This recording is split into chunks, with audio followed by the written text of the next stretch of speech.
അതാ ദജ്ജാലിന് എവിടുന്ന കഴിവ് കിട്ടിയത്?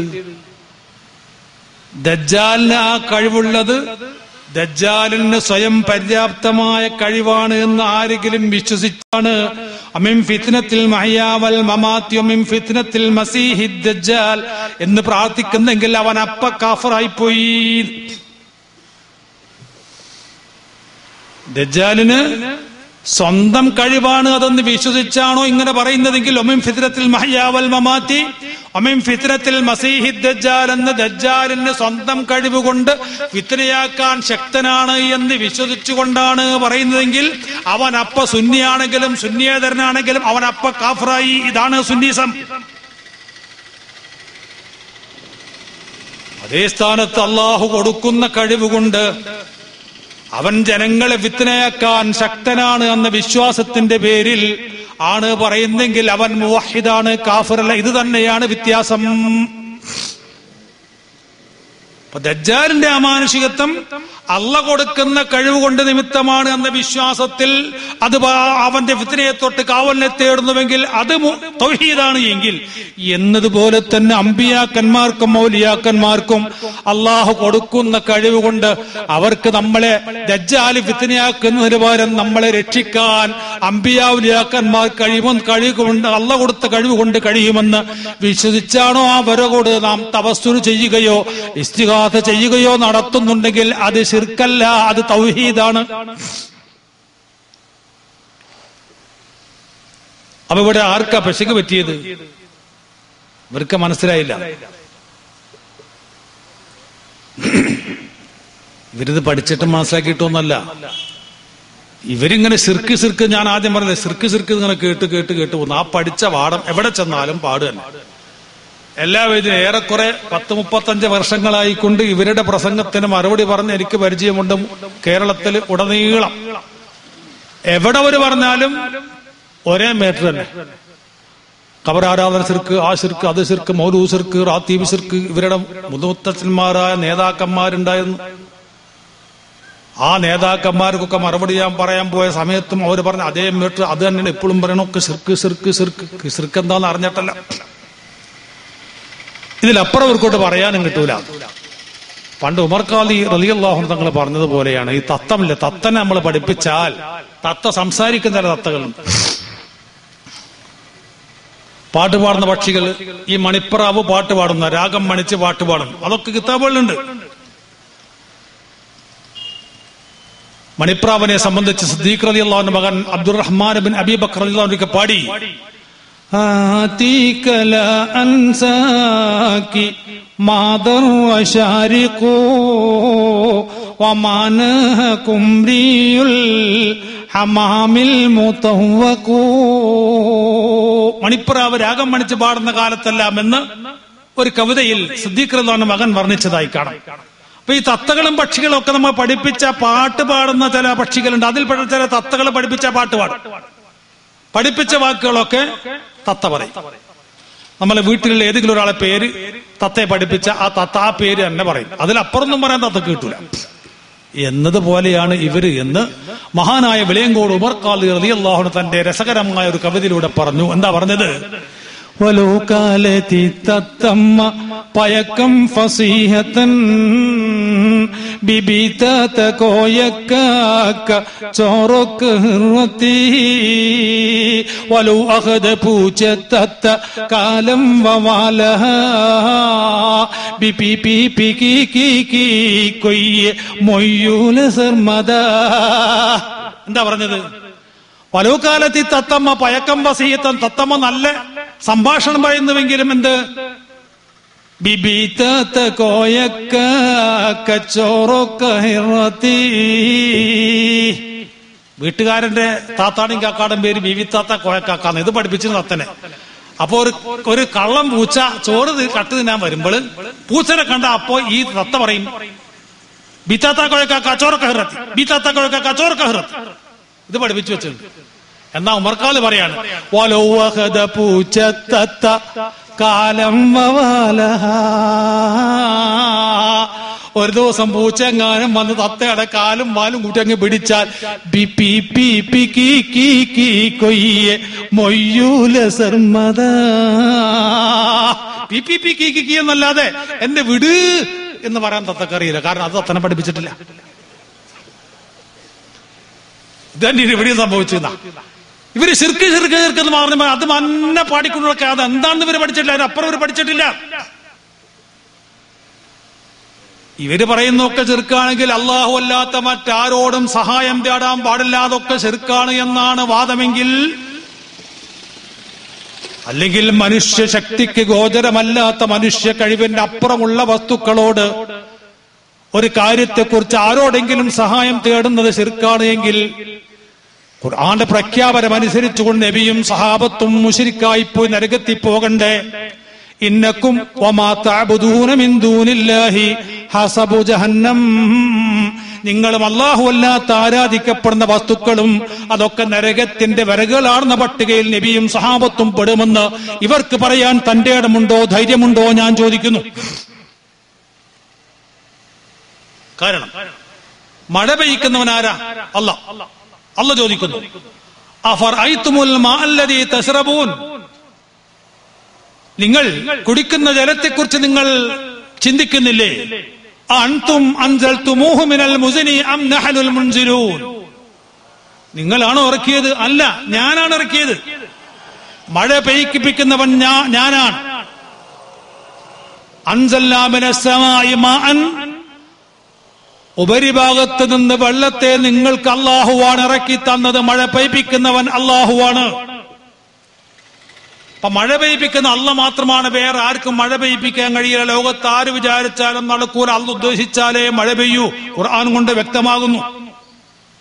അപ്പൊ അല്ലാഹ്ക്ക് മാത്രം കഴിവുള്ള ഒരു മഴ പെയ്യിപ്പിക്കുക എന്നുള്ള ഒരു കാര്യം സഹാബത്തിന്റെ കാലഘട്ടത്തിൽ മഴക്ക് ക്ഷാമം നേരിട്ടു. മഴ പെയ്യാതിരുന്നപ്പോ സഹാബികൾ എന്ത് വിചാരിച്ചു? അള്ളാഹിനെ മഴ പെയ്യിപ്പിക്കണം, അള്ളാഹിനോട് തോരക്കാന്ന് വിചാരിച്ചില്ല. വേഗം റസൂലുള്ളാഹിന്റെ അടുക്ക് വന്നിട്ട് പറഞ്ഞു, നബിയേ, മഴ പെയ്യണില്ല, മഴയ്ക്ക് വേണ്ടി പ്രാർത്ഥിക്കണം. ഈ പ്രാർത്ഥന ദുആ എന്ന് പറഞ്ഞാൽ ഈ പറഞ്ഞ സഹാബിയും അള്ളാന്റെ അടിമയാണ്, റസൂലും അള്ളാന്റെ അടിമയാണ്.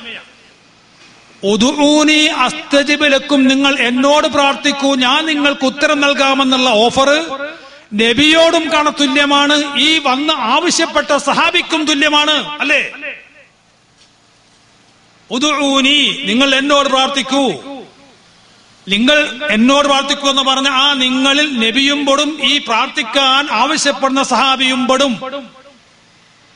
എന്നിരിക്കെ മഴ പെയ്യാതായിരിക്കുമ്പോ ഈ സഹാബിക്ക് അള്ളഹാനോട് നേരിട്ടങ്ങ് വാർന്നാ പോരെ? ഉദൂനിയാസ്തയിലൊക്കെ അള്ള പറഞ്ഞിട്ടുണ്ടല്ലോ, പിന്നെ എന്തിനാണ് നബിനെ ശബാത്ത് പിടിക്കാൻ പോണെന്ന് അത് വിചാരിച്ചില്ല.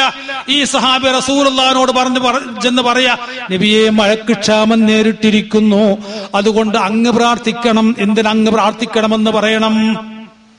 അപ്പൊ ഞാൻ നിങ്ങൾക്ക് ഉത്തരം നൽകുമെന്ന് ഓരോ വ്യക്തികളോടും അള്ളാഹു ഓഫർ ചെയ്ത ആ ഓഫറിൽ വിശ്വാസമില്ലാത്തതിന്റെ പേരിലല്ലേ ആ സഹാബിയെ ചെന്ന് നബിയോട് തോരക്കാൻ പറഞ്ഞത് എന്ന് അർത്ഥം വെക്കാൻ പറ്റുമോ?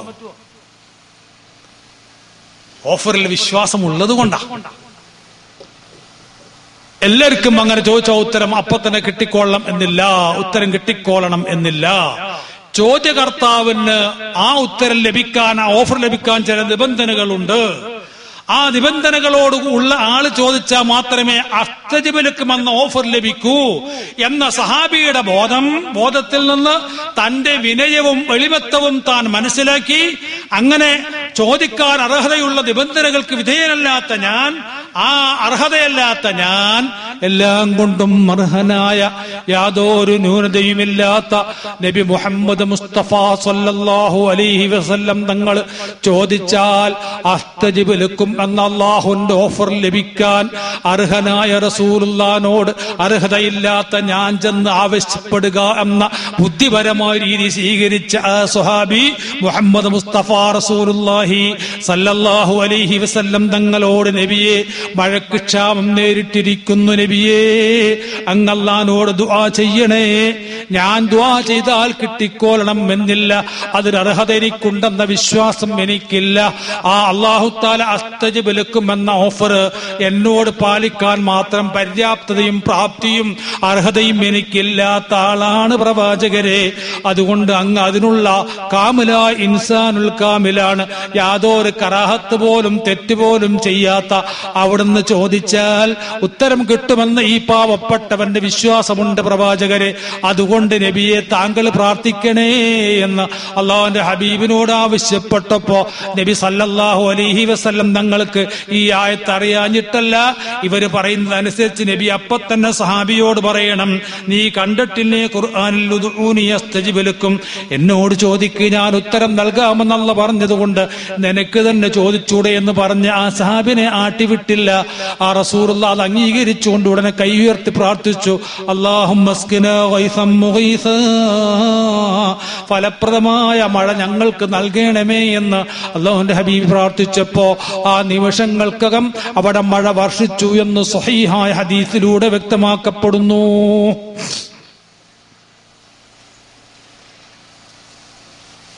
കണ്ടോ? അപ്പൊ മഴ പെയ്തത് എന്തുകൊണ്ടാ? നബി പ്രാർത്ഥിച്ചപ്പോ. അപ്പൊ റസൂലുള്ള പ്രാർത്ഥിച്ചാൽ ഉടനെ ഉത്തരം കിട്ടുമെന്ന് സഹാബത്തിന്റെ വിശ്വാസം. ഈ വിശ്വാസം തന്നെയാണ് പരമ്പരാഗതമായി കൊണ്ട് സുന്നികൾ തുടർന്നു വന്നത്. സുന്നികൾ തുടർന്നു വന്ന വിശ്വാസം അത് തന്നെയാണ്. സ്വയം വിനയം പ്രകടമാക്കിക്കൊണ്ട് ചോദിക്കാൻ അർഹത ഞങ്ങൾക്കില്ല എന്ന വിനയാന്വിതമായ എളിമത്വത്തിന്റെ പ്രതീകങ്ങളായി ജീവിക്കുന്ന സത്യവിശ്വാസികൾ, അമ്പിയാക്കന്മാര്, അള്ളാഹുന്റെ ഇഷ്ടദാസന്മാര്, ഔലിയാക്കന്മാര്. അല്ലാഹു തആല പറഞ്ഞതാണ്, അലാ ഉന്ന ഔലിയാ അല്ലാഹി ലാ ഖൗഫുൻ അലൈഹിം വലാ ഹും യഹ്സനൂൻ. ഒന്നുകൊണ്ടും ഒരു നിലക്കും വിഷമിക്കേണ്ടി വരാത്ത, ഭയപ്പെടേണ്ടവരല്ലാത്ത ഔലിയാക്കന്മാരാണ് അള്ളാഹുന്റെ ഔലിയാക്കൾ എന്ന് ഖുർആൻ പഠിപ്പിച്ചതനുസരിച്ചുകൊണ്ട് അങ്ങനത്തെ ഔലിയാക്കൾ ചോദിച്ചാൽ ഉത്തരം കിട്ടുമെന്ന വിശ്വാസത്തോടു കൂടി അവര് മുഖേന അവരെ കൊണ്ട് അള്ളാഹുവിനോട് പ്രാർത്ഥിപ്പിക്കുന്നു. അതാണ് തവസ്സുലും ഇസ്തിഗാസയും. ഇത് ശിർക്കാവുന്നത് എങ്ങനെ? അപ്പൊ ജീവിച്ചിരിക്കുന്നവരോട് പറ്റും ആകും പിന്നേട്ടാ.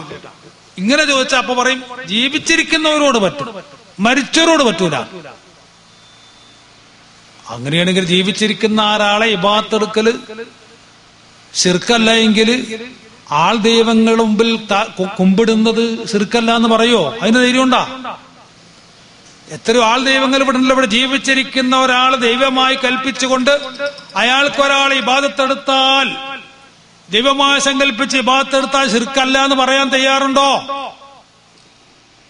ജീവിച്ചിരിക്കുന്ന ദൈവങ്ങളെ ആരാധിക്കൽ ശിർക്കാകൂല എങ്കിൽ, മനുഷ്യരെ ജീവിച്ചിരിക്കുന്നവരെ ആരാധിക്കൽ ശിർക്കാകൂല എങ്കിൽ, ജീവിച്ചിരിക്കുന്ന ആരെ വേണമെങ്കിലും ആരാധിക്കാമെന്ന് നിങ്ങൾ സമ്മതിക്കേണ്ടി വരില്ലേ? അപ്പൊ ഞങ്ങൾ പറയുന്ന അതല്ല, ജീവിച്ചിരുന്നാലും മരിച്ചാലും ആരാധന ശിർക്കാണ്. അപ്പൊ ജീവിച്ചിരിക്കുന്നവരോട് ആവശ്യപ്പെടാമെന്നുള്ള വാദം തന്നെ പൊള്ളത്തരമാണ്, അത് ബാലിശമാണ്, അത് തള്ളപ്പെടേണ്ടതാ. ഇസ്ലാമിന്റെ നിയമം അതല്ല. ജീവിച്ചിരിക്കുന്ന വ്യക്തിയാണെങ്കിലും മരിച്ച വ്യക്തിയാണെങ്കിലും ജീവനുള്ള വ്യക്തിയാണെങ്കിലും ഒരു മണൽത്തരിയാണെങ്കിൽ പോലും അള്ളാഹുവിന് പങ്കുചേർക്കുന്ന ആരാധന അവക്ക് ചെയ്യൽ ശിർക്കാണ് എന്ന് തന്നെയാണ് സുന്നി വിശ്വാസം. ഇപ്പോൾ പെശകിയത് സുന്നികൾക്കല്ല, സുന്നികളല്ലാത്തവർക്ക് പെശകിയത്. സുന്നികൾക്ക് ഇവിടെ പെശകിയിട്ടില്ല. മരിച്ചവരോടാണ് ജീവിച്ചിരിക്കുന്നവരോടാണെങ്കിലും. അതെന്താ? മരിച്ചവർക്ക് പറ്റില്ല എന്ന് പറയാൻ കാരണം എന്താ? മരിച്ചവർക്ക് സ്വയം പര്യാപ്തതയില്ല, ഒന്നും ചെയ്യാൻ കഴിയില്ല എന്നാണ് മരിച്ചവരെ സംബന്ധിച്ച് അവർ പറയുന്നത്. അപ്പൊ ഒന്നും ചെയ്യാൻ കഴിയില്ല എന്ന് പറഞ്ഞാൽ അയാൾക്ക് ഒരു കാര്യത്തിനും സ്വമേധാ കഴിവില്ല. മരിച്ചാൽ അതോടുകൂടെ തന്നെ അയാൾ തീർന്നുപോയി.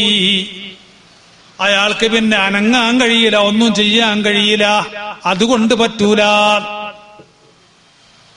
ജീവിച്ചിരിക്കുന്ന ആൾക്ക് അനങ്ങാനും സംസാരിക്കാനും നടക്കാനും ഇരിക്കാനും പിടിക്കാനും ഒക്കെ കഴിയും. അതുകൊണ്ട് ജീവിച്ചിരിക്കുന്ന ആളുകളോട് സഹായം തേടൽ ശിർക്കാകൂല, അത് ഇബാദത്താകൂല. അപ്പോഴത് ഏറ്റവും വലിയ കാഫറായി, കുഫ്രിയത്തായി. കാരണം ജീവിച്ചിരിക്കുന്ന ആൾക്കും ഒരു കഴിവില്ല എന്നല്ല വിശ്വാസം. ജീവിച്ചിരിക്കുന്ന ആൾക്കും സ്വമേധ ഒരു കഴിവില്ല, അള്ള കൊടുക്കുന്ന കഴിവല്ലാതെ ഇല്ല.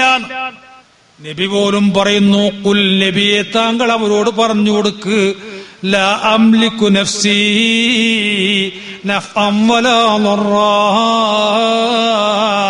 ഉപകാരമോ ഉപദ്രവമോ തന്നെ ഒന്നും എനിക്ക് അതിന് യാതൊരു ഉടമാവകാശവും എനിക്കില്ല, എനിക്കൊന്നിനും കഴിയൂലെന്ന് നബിയെ താങ്കൾ അവരോട് പറഞ്ഞു കൊടുക്കുന്നു. അപ്പൊ റസൂലുള്ളാഹിക്ക് പോലും ആ കഴിവില്ലെങ്കിൽ പിന്നെ ലോകത്ത് ജീവിച്ചിരിക്കുമ്പോ കഴിവില്ല എങ്കിൽ ഈ ജീവിച്ചിരിക്കുന്ന ഒരു വ്യക്തിക്കും അങ്ങനത്തെ ഒരു കഴിവില്ല എന്നല്ലേ അർത്ഥം. അപ്പൊ ഒരു കഴിവില്ലാത്ത ആളുകളോട് സഹായമർത്ഥിക്കല് ശിർക്കാണ് എങ്കിൽ ജീവിച്ചിരിക്കുന്ന ഒരു അർത്ഥിക്കലും ശിർക്കല്ലേ? അപ്പൊ ആർക്കൂടെ യാതൊരു കഴിവുമില്ല. റസൂലുള്ളാഹിക്ക് പോലും ഒരു കഴിവും സ്വമേധായില്ല. ജീവിച്ചിരിക്കുന്ന ആൾക്കുമുള്ള കഴിവ്, മരിച്ച ആളുകൾക്കുമുള്ള കഴിവ്. ജീവിച്ചിരിക്കുന്നവരും മരിച്ചവരും തുല്യര് തന്നെയാണ് ആ വിഷയത്തിൽ. എന്നിരിക്കെ ജീവിച്ചിരിക്കുന്നവർക്കോട്